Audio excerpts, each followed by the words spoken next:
And now it is my honor and privilege to invite Joan Sweeney, who is also a long-time member and oh my gosh, such a wonderful human being, to welcome Reverend Jane Simmons. Thank you, Cheryl. Today I have the honor of introducing Reverend Dr. Jane Simmons. In 1999, Christ Church Unity in Hamilton was celebrating the fact that their very own Jane was about to be ordained at Unity Village. Many of the congregation packed up and went to the village to help to see her receive her honor. Having just become a member, I celebrated with those who stayed behind. Jane and her family had been active members of our congregation, and so we were extremely happy when she did agree to return to Canada and become our minister. A lot was accomplished in the time Jane served in Hamilton, but when she and Dr. Gary Simmons were about to be married, we were happy for her, but we were sad to lose her to the US. Today, now Reverend Dr. Jane Simmons has become an important addition to Unity Worldwide Ministries, including teen ministries, which was one of her first areas of interest in Hamilton. Last week, we heard about dragons we all carry today. Today, we are anxiously hope to learn the ways to overcome them, as well as looking at the summoning our souls are doing. Welcome, Reverend Jane. It's good to see you, my friend. Oh, thank you so much for that lovely introduction. And it is just, my heart is opens wide as I, first of all, hear you speak these wonderful words of, kind words, as well as taking me back to those times and helping me to revisit the joy of that time of my life. And I also, when Gary and I were married, had that same, I was happy to be married and very sad to leave. And you've been in my heart. You've never left my heart all these years later. So thank you for that. Lovely to be greeted in such a beautiful way. So I'm going to share my screen. Oops. Oh, no. Sorry. All right, I've got to do this correctly now.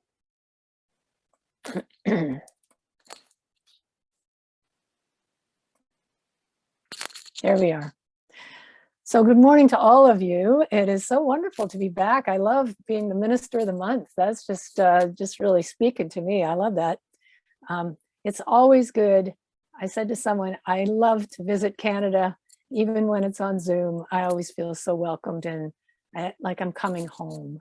So thank you for inviting me. We're going to continue in this series talking about the heroic journey. Last week, we took a look at the call, that evolutionary impulse that propels us forward in life, the soul force that both launches us on this journey and sustains us as well. And this week, we're going to explore what happens when we say yes to that call. Sometimes reluctantly, but when we agree to it, and then we set out to face the unknown. And this is where the inner dragons may be. Those inner dragons, whatever they are for us, they can show up on this journey through the wilderness. So here's a question. Do we just snap our fingers and the dragons are vanquished? Okay, you can nod if you think it is, or you can, but I'll give you a little spoiler alert. The answer is no, they do not. I mean, wouldn't it be good if they did? But in the same way that a caterpillar needs time to become a butterfly, there's, typically it takes us some time, and we can spend some time wandering in this, wilderness before we overcome the dragons that we face. My talk title is A Pilgrimage of the Soul, because it is a pilgrimage of sorts. It takes us beyond the comfort zone of our present structure of knowing, this kind of box maybe that we have kept ourselves within. It takes us beyond any limited belief systems or false identities that we have taken on throughout our lives, and beyond the boundaries of what I'm calling our yesterday self. It takes us beyond that. And so it can be a very scary place to go. Now, a question came up during our discussion time last week, and I was just in the midst of answering it when my computer decided it needed to restart itself at that very moment. It's never happened before, and I sure hope it doesn't happen again. Apologies to all of you who may have been there with my abrupt departure. That's what happened, that's why. But the question was a very valid one. Aren't boundaries healthy to have? What if there's violence involved? What if something has happened to us, if I'm in physical danger of some kind? And so I want to address that here. So here's my answer to that. Let's get clear, all of us, that abuse and violence in our lives is never okay. Okay, never okay. This work doesn't mean that we become doormats to abuse and violence. So let's get all clear on that, because I never want anyone to hear that I'm suggesting that we do not set healthy, clear boundaries in our interpersonal relationships, or that if we're accosted in the street, that we don't try to get to safety. But also I want to give a caveat here. If you are dealing with clinical depression, or if you have some unresolved trauma from your past that is still alive for you, then I'm going to recommend that you get extra support for that. So, maybe sometimes we need extra therapeutic support for working through those things. What we're talking about here is going beyond our self-imposed limitations that we can maybe become imprisoned within, beliefs that we're not good enough, or that we don't measure up in some way, or that there's something wrong with us, or that we don't belong. When we have these kinds of beliefs that we've often taken on in our very early years of our lives, they can keep us stuck in these self-imposed limitations. And so we're dealing with the dragons in our heads. That's what we're dealing with here. And overcoming that is this heroic journey that we're on. And make no mistake, it is not for the faint of heart. As the Buddha reminds us, overcoming yourself, way harder than vanquishing, conquering another. And so in order to get beyond the confines of our limited self, we need to face and also embrace these shadowy parts of ourselves that we have deemed unacceptable or unworthy, parts that we maybe have suppressed or kind of banished, exiled out of our conscious awareness. Those are the things those are the dragons that we kind of meet up when we're wandering in the wilderness. So there's a lot going on between the moment when the hero says yes to the call, even if it's reluctantly, and when he or she triumphantly returns. There's a whole movie full of ups and downs, or ins and outs, or wandering, and even wondering if there's any way we can have success. Just really unclear on that. And this in-between time, it can range in these stories from 3 days, whether that's in the belly of the whale or in the tomb, to 40 days and 40 nights in that ark, to 40 years of wandering in the desert. Whatever the amount of time, what that means metaphysically is as long as it takes. We just have to keep going through it until we're through it. And although this wilderness is not generally a pleasant place to be, it's really a very sacred territory of healing. I want us all to really hear this. This is a sacred territory of healing if we do the internal work of integration.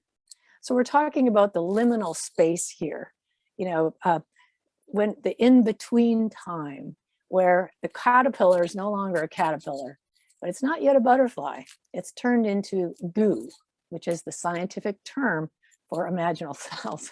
It's not really. And so it takes time for those cells to form the butterfly. And that's this, really rich, transformative time. So suffice it to say, there is a time lag from setting out on the journey and reaching the promised land. And it's in this time in the wilderness that things can look the bleakest to us. You know, the foe can seem insurmountable when we're facing that. Success nowhere to be found. And in the very time when we need to keep our vision most alive, it can be so easy to lose our faith. You know, like take the Israelites, for example. They finally escape from the clutches of slavery in Egypt, and off they go to find the promised land. And they wander and they wander and they wander. I saw something the other day that said, why did it take them 40 days to go 11-day journey, 40 years to go an 11-day journey? But suffice it to say, they're wandering in the wilderness. In fact, here's Moses realizing what he's got himself into. 40 years, that can't be right. This GPS, there's something wrong with it, my phone. And so in the midst of all that wandering, what happens? Well, the murmuring starts, right? You know what I mean by this? Here comes we should have stayed in captivity. At least we had food. We should, at least we knew the routine. And here now, everything's different. And we just want it to go back the way things were. Have you ever been in that state? I just want things to go back to the way they were, even if we hated the way we were. This can happen to us when we're wandering in the wilderness. We forget it's a pilgrimage to the soul, and we can instead pine away for what was, for the limitations of our comfort zone, even if it was something we hated. We can hear this internal murmuring. I used to hate my job, but at least I had one, And so we can lose our vision during these times. And this is when we need soul force the most to guide us and also to sustain us through this kind of dark journey that we're on. Otherwise, I read recently that our history tends to become braided with our future when we stay within those limits. So just consider that. Our history is braided in with our future if we just stay within the confines of our limited thinking. And so we have some examples of some of our spiritual heroes who purposely went into the wilderness to face their dragons. We had the Buddha under the Bodhi tree there, and he meets up with Mara, the demon that starts messing with him. Jesus, of course, spent his time in the desert facing his temptations. And then the desert mothers and fathers were called into the Egyptian desert to face themselves. And they faced their temptations, their attachments, their desires, their cravings. And in their pilgrimage to the soul, they understood something, that the suffering and the tears led to new life. Their hearts were kind of broken open and softened. And they were reborn into a new world of healing. But they had to do it. They had to do the work to get there. Now here, George Carlin is telling us that, the caterpillar does all the work, butterfly gets all the glory. And that's what kind of happens. This time in the wilderness, we can feel like we're slogging through the mud. We're stuck, we're trapped, and we're unable to move forward. And it's during those times the most that we need to remember that even though, for instance, in the winter months, it appears that everything's dormant, everything's dead, and yet under the surface, there is plenty of life going on, preparing to burst forth in the spring. And the same can be said in these wintry times in our lives.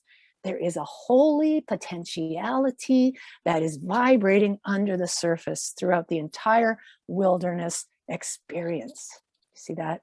And so when we get to the promised land, we don't want to forget the sacred work that was happening behind the scenes. We don't want to minimize or underestimate the value of our walk through the wilderness.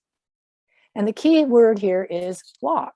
You see, when we find ourselves in the valley of the shadow of death, we don't pitch a tent, we don't build a condo, we walk. We might be limping our way through, but we keep going, and we don't want to get stuck there. But at the same time, we don't want to try to hurry the process either. See, You know, the butterfly has to struggle its way out through the tiny opening in the chrysalis. And when it does, it causes the fluid in its body to be pushed out to the wings. It's in the struggle to get out that happens. And if that doesn't happen, then the body is too swollen and the wings are too small for it to ever fly. And so the same thing happens for us. We enter the wilderness, and it's in the overcoming through the power of love that we gain our strength to fly. And I love the Ernest Holmes quote that, you know, in this place of fear, it's love that we need to call on. And so that's what this is about. It always boils down to love, the power of love. There's a story told when the military general Hannibal Barca crossed the Alps with his family, or with his army, sorry, his family.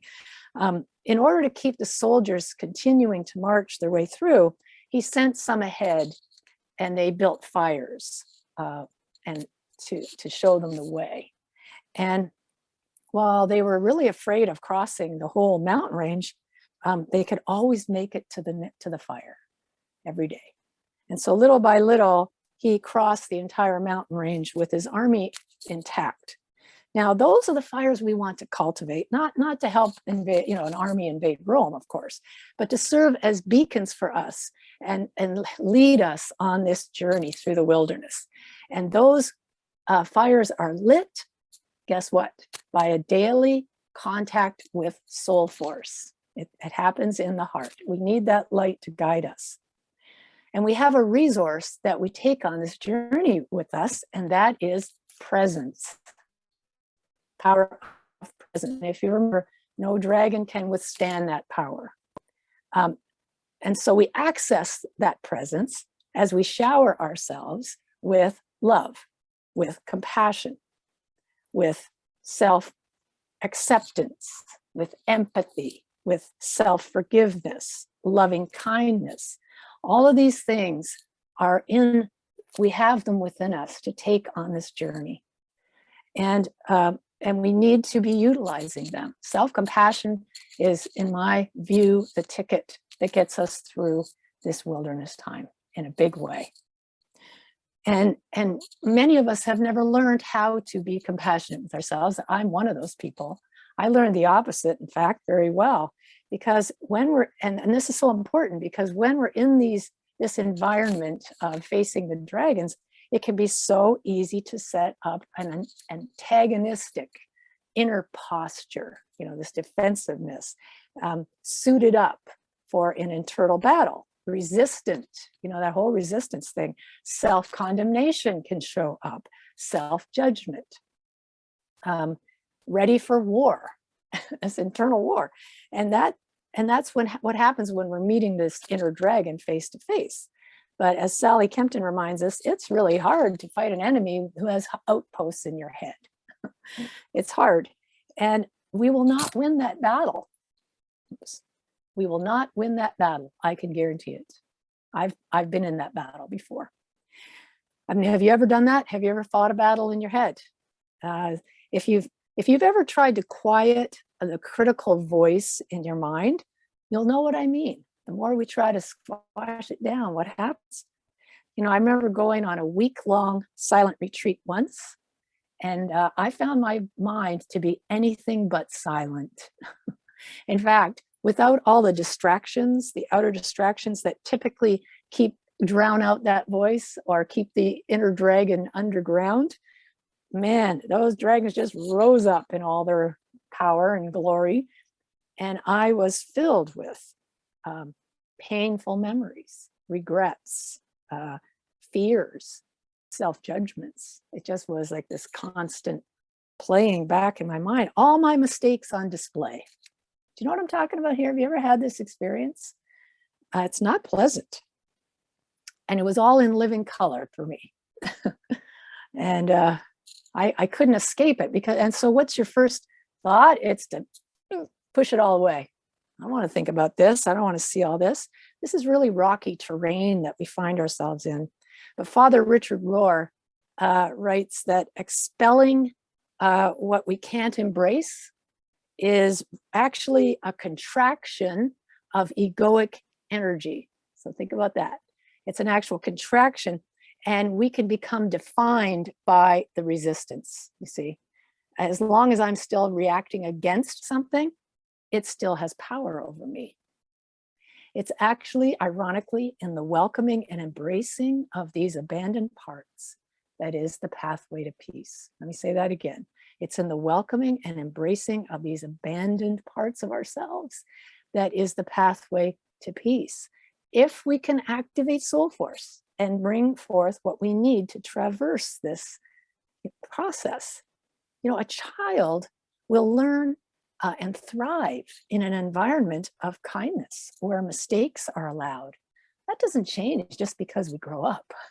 We all need this. We all need this internal environment of kindness and allowing ourselves to make mistakes. And when we bump up against those parts of ourselves that we don't like, the limiting beliefs, the shadow qualities, the answer is not to beat ourselves up even more, but to embrace all of it with kindness and compassion. And that's the heroic work we are engaged in. But again, if we are in a place of clinical depression or we're active trauma in our lives, we want to get more support for this. You know, I'm not suggesting that that it's an easy road, but I'm just saying those kind of self-imposed things that we have going on, that's how we can deal with them with love.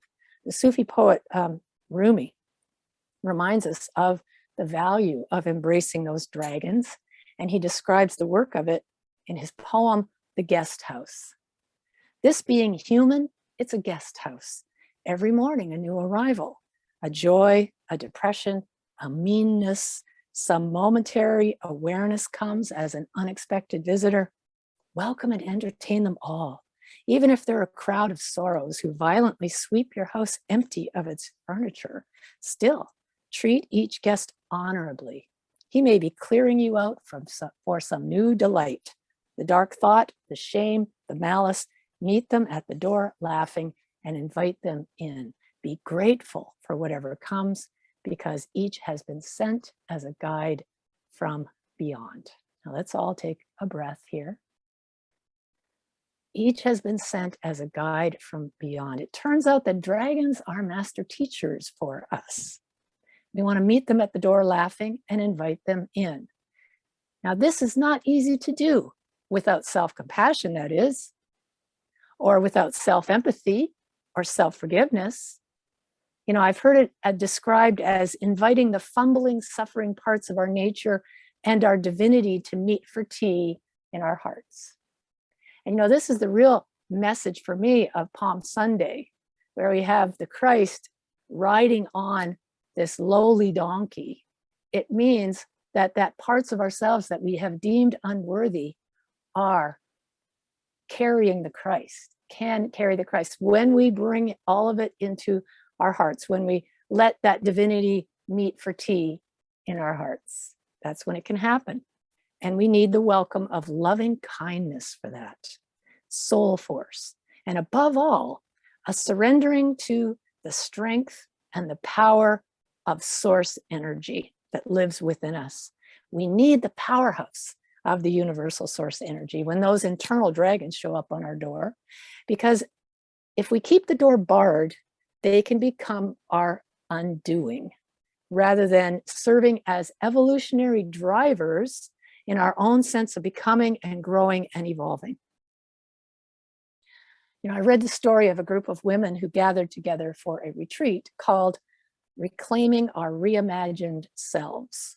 And there was a professional photographer who was taking photos throughout the first day. And on the second day, the women were all looking at the pictures with undisguised horror. None of the photos were posed or airbrushed. There was no makeup artist, no hairstylist. There was no soft, forgiving light. There were no filters, no Photoshop. It was just raw, the raw selves.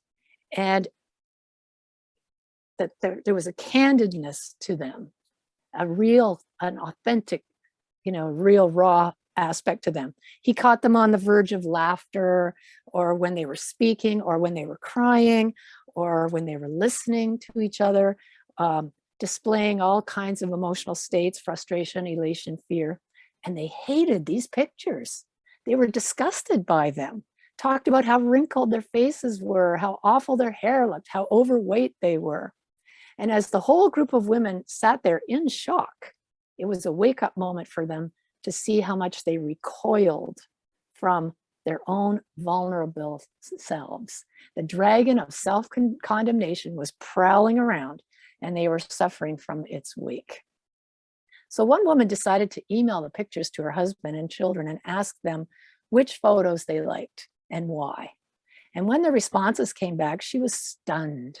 The two pictures she hated the most were the ones they loved the most, and their reasons surprised her. One of her children said, "Because that's what you look like when you sit on my bed at night and listen to me." Man, that makes me cry just even thinking about that. Her husband said, "Because when you dare to cry in front of me, I'm overcome with how much I love you." Those were the faces that her family saw, not the portrait ones, not the posed ones, not the perfect photoshopped ones, the real, the authentic, the warts and all. And we need to not just accept, but love those parts of ourselves that we tend to push away and judge. Now, this was a group of women, but it goes for all of us. Embrace the dragon, whatever it is for you, with self-compassion, especially those wounded parts of ourselves that we have been ashamed of in the past. They don't need to be fixed. They need to be loved. And we want to interrupt the negative internal narrative that's going on. And that's what self-compassion does. Then we can grow into who we've come here to be. Then the promised land comes into view when this dragon becomes an enemy instead, moves from enemy to friend. When we embrace all those shadowy parts of ourselves that we may have rejected in the past, when all of us is welcome at the table, we not only regain the power of the shadow, it now becomes our ally. It moves from enemy to friend. And until we do that, it will just remain hidden from our conscious awareness, but make no mistake about it, the dragon causes way more havoc in our lives when we're unaware of it than when we bring it out into the light of day. And the work that I do now is working with the shadow, learning the quantum living process, using self-compassion in a way that we can face these shadows. And that really has become so much of my ministry these days, is helping all of us to face those shadows and move forward into who we've come here to be. So you want to allow your heart to enfold all parts of you into loving kindness. Can you breathe? Can you feel how beautiful that is? Oh, now there's something I wasn't counting on. Thank you. Allow your heart to enfold all of you within its embrace.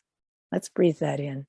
Because what you'll discover is that a welcoming inner environment enables you to grow beyond your limitations, to grow into who you've come here to be, well beyond who we think we are right now. Not only that, when you look at yourself, within yourself with kinder eyes, guess what? You'll find a kinder world out there. You see, how can we help make the world a better place for others if we're carrying around self-condemnation? Well, the short answer is we can't. Why? Because the world will continue to mirror for us what we're carrying inside of ourselves.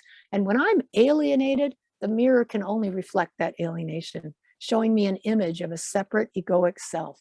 As long as we're pushing away what we don't want to look at, guess what we do with that? We project it out onto others. And then we see what we're trying to avoid mirrored back to us. That's how it works. And the more we expose and redeem those shadowy places within us, the more they now become a healing, unifying presence for others. Our gifts and talents are freed up to become who we've come here to be. Our lovability becomes our love ability. And as we, one by one, embrace and integrate the past, we start to express from the true wholeness that we are. The Christ is riding the donkey in triumph to this place of peace, Jerusalem. So Jean Houston says, we all have the extraordinary coded within us, waiting to be released. And that's the beauty of the resurrecting power of welcoming and embracing all parts of ourselves. The extraordinary can emerge. The extraordinary can emerge. And as Michael Beckwith says, we don't have to make it happen. We just have to make it welcome. So that is how it's working. So what is ready to be unleashed from you? Next week, we'll talk more about unleashing the extraordinary as we celebrate the story of Easter, that resurrecting story, and move to the third aspect of the heroic journey, the return, as we reach the promised land. So let's all take a breath. And let's take a moment to go to that place of inner compassion as we join together for meditation time. And we begin by focusing on the breath. Just notice your breathing. Notice the rhythm of your breath and let it anchor you deeper and deeper into this now moment.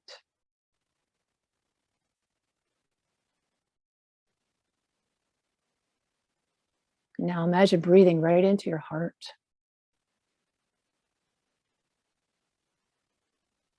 And as you do, bring into your awareness someone that you deeply love.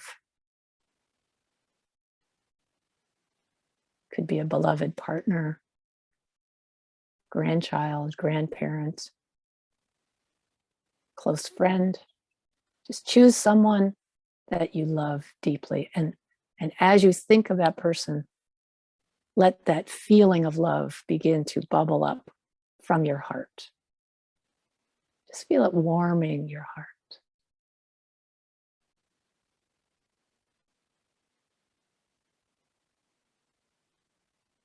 Now we activate this feeling of love, kindness, as we let it radiate and expand beyond the heart. And let it move throughout your body. Feel every cell of your body invigorated, on fire, coming to life with this healing vibration of loving kindness. Let your inner environment be saturated with loving kindness and really feel your aliveness.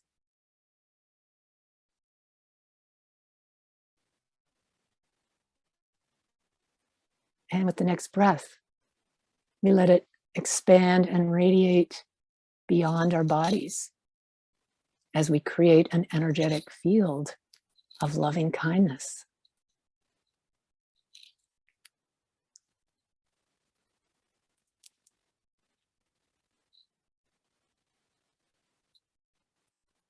Now imagine sending that loving kindness to this person that you love so deeply. Feel your heart connection. Let it bring a smile to your face.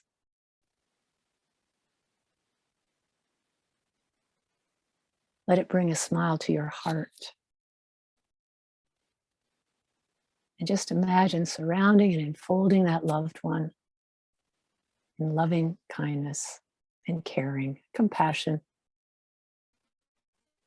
gratitude.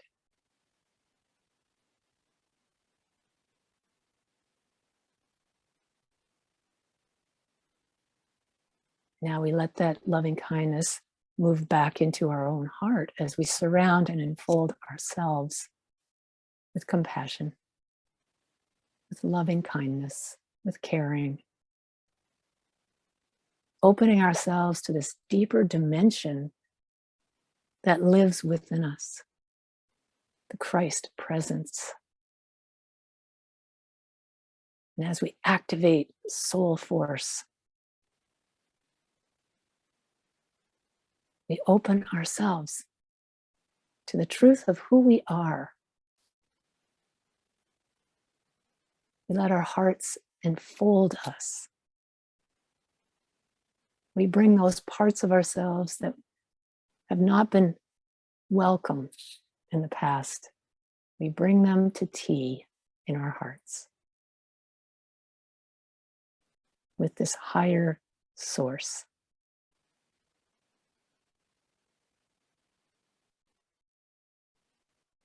All of us is welcome at the table.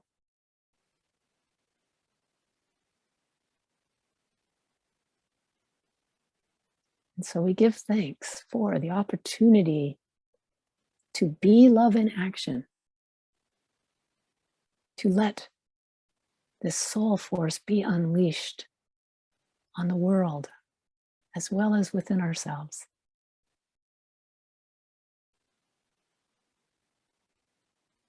And we affirm together, may all beings be at peace. May all beings be kind to one another. And it begins in our own hearts. And for this, we are grateful. And so it is. Amen.